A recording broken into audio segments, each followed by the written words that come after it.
जो छोटा वाला गाड़ी है वो घर घर कचरा उठा रहा है, और इसके लिए जो जहाँ डंप कचरा होता है उसके लिए ट्रैक्टर स्पेशल है कंपनी के द्वारा। और जहाँ लोग शिकायत करते हैं कि भाई यहाँ कचरा का डंप है, आधा का 1 घंटा में कचरा उड़ जाता है, उसका उठाने में भी कमी नहीं कर रहा, साफ सुथरा बहुत बढ़िया हो रहा है, क्योंकि जनता के द्वारा ही जनप्रतिनिधि चुना जाता है। इसलिए हम लोग जनता के बीच में जाएंगे, जनता का जो मन होगा, उनका विचार होगा, उस विचार के तहत हम लोग चुनाव लड़ते हैं। जनता पर ही हम लोग डिपेंड है। कचरा मुक्त बनाना है, वार्ड नंबर 10 को हर गली मोहल्ला में कालीकरण रोड करने का हम लोग का विचार है, और होगा निश्चित है सर। चूंकि सरकार अभी देखिए बहुत अच्छा काम कर रहा है, तो उसमें भी हम लोग सम्मिलित, छोटा जनप्रतिनिधि सम्मिलित होंगे तो सरकार के द्वारा जो फंड मिलेगा हम लोग विकास की ओर बढ़ेंगे। नमस्कार, मैं हूं श्रेया और आप देख रहे हैं लाइव लगातार। इस वक्त हम मौजूद हैं वार्ड नंबर 10 की पार्षद जी के पास, जहां हम जानेंगे कि उनके कार्यकाल में उन्होंने क्या क्या काम किया और लोग क्या उनके काम से खुश हैं। नमस्कार पार्षद जी। नमस्कार, धन्यवाद, आपका स्वागत है मेरे वार्ड में। लाइव लगातार में आपका स्वागत है। धन्यवाद। जैसा कि अभी 8 सालों से आप यहाँ पे मतलब पद आपने ग्रहण किया है पार्षद का, तो इन 8 सालों में आपने क्या क्या विकास किए हैं अपने क्षेत्र में? मेरे वार्ड में जब हम वार्ड नंबर 10 का पार्षद बने तो बहुत सा मोहल्ला गंदगी का अंबार था, उसको हम लोग साफ करने का काम किए रांची नगर निगम के द्वारा। उसके बाद बहुत जगह रोड नाली नहीं था, रोड नाली बनाने का काम किए। आपका भी तिरिल जाइएगा, तिरिल तालाब है, तिरिल तालाब का सुंदरीकरण चारों तरफ से हम लोग फाइबर ब्लॉक लगवाए, उसको स्मार्ट बनाए। चूँकि जो तालाब है तिरिल का, वो वहाँ का आन और बान शान था। जो भी लोग प्रवेश करते थे तो पहला उनको दर्शन तिरिल तालाब ही होता था, इसलिए तिरिल तालाब को सुंदरीकरण बहुत जरूरी था। उसको हम लोग तिरिल तालाब को सुंदरीकरण में काम किए। और रोड नाली है, वृद्धा पेंशन है, राशन कार्ड है, प्रधानमंत्री आवास योजना है, ये सब योजना लाने का काम हम किए और अपने जनता के बीच देने का काम किए रांची नगर निगम के द्वारा। इस वर्ष जो नगर निगम के चुनाव होने वाले हैं, इस बार क्या आप खड़े हो रहे हैं? देखिए, रांची नगर निगम या कहीं पंचायत हो, मुखिया हो, देश का जो छोटा जनप्रतिनिधि होता है बहुत ही कमजोर होता है, जिसके कारण मान ली 1 साल 5 साल हम अपना जनता के बीच में रहे, काम किए। जो सरकार का नियम जो है वह नियम के तहत रोस्टर के जो आता है उसके तहत बदलाव हो जाता है, जिसके कारण हम लोग को थोड़ा मायूसी मन में दिल में लगता है कि भाई जनता का 5 साल सेवा किए हैं, जनता का हर काम मेरे द्वारा किया गया है और अब फिर हम जनप्रतिनिधि नहीं बन पाएंगे, तो एक मन में कसक होता है, जो कसक को कोई इलाज नहीं है। इसलिए इसका कोई परिवर्तन होता ही है, तो इसमें तो कोई रास्ता हम लोग पास नहीं है, चूंकि सरकार का नियम है, निर्वाचन आयोग का ये सब कानून है, उसके तहत लोग काम अपना करते हैं। इसके चलते इस बार हम नहीं लड़ रहे हैं। आने जो भी वार्ड नंबर 10 का है, महिला के लिए आरक्षित कर दिया गया है। तो चूंकि इससे हमसे पहले मेरी wife Sangeeta Devi ward number 8 की पार्षद थी, जनता ने उन्हें प्यार मोहब्बत देकर जिताया था। इस बार हम लोग सोच रहे हैं कि जनता का डिमांड है कि आप नहीं है तो आपकी जगह में आपकी पत्नी जो पूर्व पार्षद है संगीता देवी, उनको लड़ाइए मैदान में, हम लोग उनका समर्थन करेंगे। जैसा कि हमारी टीम जो है वार्ड नंबर 10 में घुसी थी, जो रिम्स जाने वाले रास्ते हैं उत्तरल की तरफ, वहाँ पे हमारी टीम गई और वहाँ पे हमने देखा कि वो जो नाली है वो खुली है। वो रिम्स जाने के लिए एक मेन रोड है, आप भी जानते हैं, तो वो जो नाली है वो खुली है। वो कितना डेंजरस है वो आपको भी पता है, उसका कुछ निवारण क्यों नहीं हुआ अभी? क्योंकि जो रिम्स रोड है वो PWD का है, वो रांची नगर निगम में रोड नहीं है। चूंकि HB रोड से बहन रिम्स रोड जाने के लिए सुविधा है, उस PWD को उसको करना है, लेकिन PWD उस पर ध्यान देता नहीं। रोड नाली बनाया था लेकिन उसका पानी निकलने का कहीं साधन नहीं था, जिसके कारण वो पूरा जाम हो जाता है। और उसको JCB के अभी तो बहुत पानी रहता, तो नगर निगम के द्वारा उसको JCB से हटा कर उसका स्लैब को उसको क्लियर किया गया है। उसको तो PWD को ध्यान देना चाहिए। तो जैसा कि उस जो वार्ड के लोग हैं, हमने उनसे भी बात की।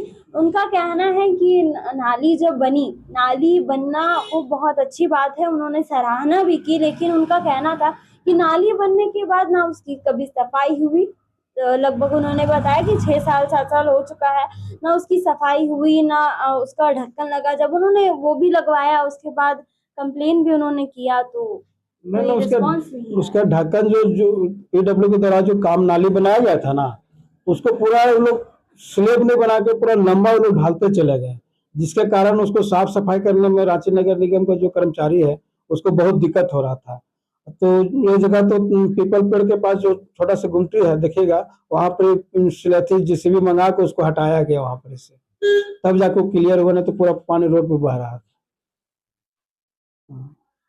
तो जैसे कि इस वार्ड के जो सदस्य हैं, उनका भी और भी कहना था कि लाइट कभी कभी खराब होती है, तो मतलब महीने 2 महीने में लोग कंप्लेन करते हैं, तब जाकर लगता है। देखिए अभी तो 1 महीना जैसा हड़ताल ही चला, चूंकि रांची नगर निगम का जो काम करने वाले लोग हैं जो टेंडर लिए हुए हैं, उनके बीच में चल रहा था भाई, पेमेंट का नहीं हिसाब था, तो शायद नहीं बन रहा था। अभी कल परसों से चालू हुआ है। अभी तो जस्ट कंप्लेन करके आए हैं कि रिम्स रोड में करीब रोड के किनारे 10 गो लाइट खराब है, तो शायद आज बन जाएगा।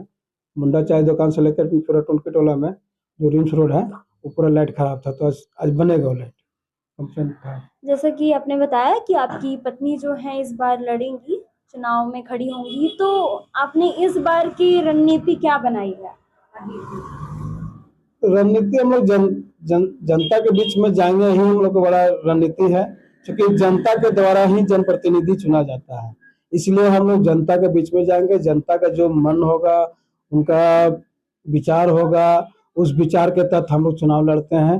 जनता पर ही हम लोग डिपेंड है, इसलिए जनता पे हम लोग को पूरा विश्वास है और जनता को हम पे विश्वास है। तो जनता का तो यही कहना है कि आपने काम किया लेकिन आधा अधूरा किया। क्योंकि देखिए हम लोग का 5 साल का समय मिलता है, और 5 साल में जितना योजना लाना था, छोटा बड़ा योजना हमने लाने का काम किया है। इससे पहले भी तो आपकी पत्नी रही है, पत्नी था तो उनको उस भी टाइम इतना देने देखिए का उतना फंड नहीं मिल पाता था। जी। हम लोग का एरिया बहुत बड़ा था, जिस टाइम संगीता देवी पार्षद थे, तो सोचे कि यहाँ कोकर से लेकर बरियातू तक हम लोग का सीमा पर स्मन था, तो हम लोग को चारों तरफ काम करना पड़ता था। चूंकि फंड हम लोग को उतना मिलता नहीं, साल में 40 लाख रोड और नाली के लिए मिलता है, तो उसी में नाली बनवाना है, मोहल्ला का रोड भी सुधारना है, सुंदरीकरण करना है, तो सब उसी में हम लोग करते थे, ताकि मोहल्ला का भी विकास हो, मोहल्ला में भी लोग जाए तो देखे कि स्मार्ट रोड बना हुआ है, तो हम लोग को मोहल्ला में भी ध्यान देना पड़ता था, इसलिए ऐसा हुआ। अब चूंकि अब पैसा अभी आने वाला है आपका, मान लीजिए पार्षद जो भी बनेंगे, आने वाला समय में अच्छा खासा पैसा उनको मिलेगा। 16वां वित्त आयोग 17वां वित्त आयोग का पैसा भी पड़ा हुआ है, मुख्यमंत्री मांग कर ये रहे हैं, देख रहे हैं आप लोग, सरकार सेंट्रल सरकार से, तो पैसा सब मिलेगा, मिले सब विकास होगा।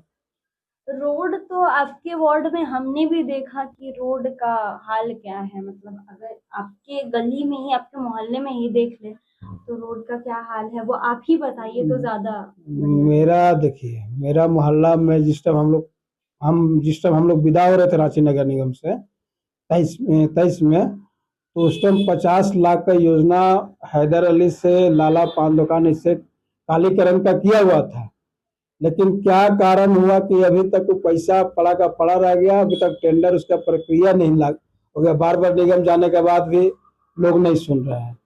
तो कहीं ना कहीं जब तक जनप्रतिनिधि रांची नगर निगम में नहीं पहुंचेंगे, तब तक उनका जनता का भी कोई सुनने वाला नहीं है और हम लोग का कोई सुनने वाला नहीं। पहुंचने के बाद सारा काम निश्चित होगा और स्मार्ट वार्ड नंबर 10 होगा।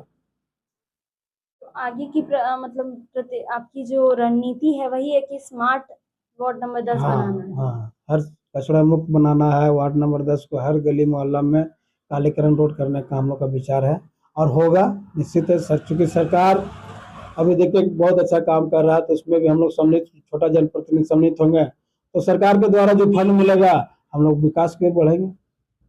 जैसे कि मैंने तिरल रोड में देखा कि वहां पे जो है कचरा गाड़ियां तो आती हैं, लोगों ने भी बताया कि कचरा गाड़ियां आती हैं, लेकिन एक दो जगह ऐसी है जहाँ पे कचरा मतलब लोग अगर फेंकते हैं तो वो ऐसे ही रह जाता है। वहां पे लोगों की भी गलती है, आसपास के लोगों की, वहां के नहीं फेंकना चाहिए, लेकिन कचरा गाड़ियां उसे उठाती भी नहीं है, साफ तक नहीं करती है। नहीं नहीं, ऐसा नहीं है। देखिए मान लीजिए अभी कचरा गाड़ी वाले लोग अच्छा काम कर रहे हैं, जो भी आप लोग भी देख रहे होंगे, आप लोग घूमते हुए देख रहे होंगे, कहीं कहीं सब मिल जाता है। होता क्या है ना कि जो लोग जैसे स्टूडेंट है या जो लोग ड्यूटी करने वाले हैं, वो लोग लेट से ड्यूटी करके आते हैं, लॉज में रहते हैं, तो वो लोग करते क्या है कि 11 बजे ड्यूटी लोग को जाना है, 10 बजे ड्यूटी, तो अपना घर का पॉलिथीन मान लीजिए सवेरे जो कचरा जहाँ डम कचरा रहता है ना, तो 7-8 बजे तक कचरा उड़ जाता है। लेकिन होता क्या कि ये लोग जो 10 बजे फिर जो निकलते हैं ना, वो पॉलिथीन में लेते हैं, रोड के किनारे से पर्सनल जहाँ कचरा का अंबार मिलता है, जब तक वहाँ कचरा फेंकता है तो वहां पर लोग कचरा फेंक के चलते, क्योंकि जनता को भी सोचना चाहिए कि हमको जिस तरह रांची नगर निगम बार बार प्रेशर डाल रहा है कि भाई हम लोग ये आपका कचरा गाड़ी भेज रहे हैं, कचरा में डालिए, गाड़ी में गाना बज रहा है, बाजा बज रहा, सब बज रहा है, लेकिन पब्लिक लोग थोड़ा अनसुना कर रहे हैं, उनको सुधरना होगा, ताकि तब जाके स्मार्ट शहर बनेगा और स्मार्ट मोहल्ला बनेगा। पब्लिक को अपना अपने सुधरना पड़ेगा। कचरा को मान लीजिए गाड़ी नहीं आ रहा तो एक दिन कचरा अपने घर में रखें, बाल्टी रखें, लोग रखते नहीं है, जाकर रोड पे कचरा फेंक दे, इससे उनका भी मोहल्ला का भी शिकायत होता है कि भाई जो भी मान लो उनका दोस्त या सर्किल का लोग आता है तो मोहल्ला में कचरा देखते हैं तो उनको भी बोलते हैं, तो उनको भी खराब लगता है। इस तरह है, आप लोगों को समझाया जाएगा। लेकिन वो कचरा जो है अगर लोग फेंकते भी हैं तो वो वैसे ही रह जाता है। ना नगर निगम की गाड़ी उसे उठाने आती है, ना साफ करने आती है, वो महीनों दर महीनों वो वैसे ही रह जाती है। क्योंकि देखिए अभी ट्रैक्टर चल रहा है, जो छोटा वाला गाड़ी है वो घर घर कचरा उठा रहा है, और इसके लिए जो जहाँ डंप कचरा होता है उसके लिए ट्रैक्टर स्पेशल है कंपनी के द्वारा, और जहाँ लोग शिकायत करते हैं कि भाई यहाँ कचरा का डंप है, आधा का 1 घंटा में कचरा उड़ जाता है, उसका उठाने में भी कमी नहीं कर रहा, साफ सुथरा बहुत बढ़िया हो रहा है। तो आपने शिकायत नहीं की थी जहाँ जहाँ कचरा डंप होता है तो आपने हम लोग शिकायत? सुपरवाइजर को बोलते हैं तो सुपरवाइजर लोग काम करता है, सुपरवाइजर को ध्यान दिलवा देते हैं कि भाई वहाँ कचरा का शिकायत आ रहा है, तो लोग अपने स्तर से देखता है और अपना काम, क्योंकि कंपनी अभी हम लोग को उतना दबाव डाल नहीं सकते हैं किसी पे, उतना हम लोग को सुनेगा भी नहीं, लेकिन सुपरवाइजर को बोलने पे थोड़ा वो लोग काम कर देता है।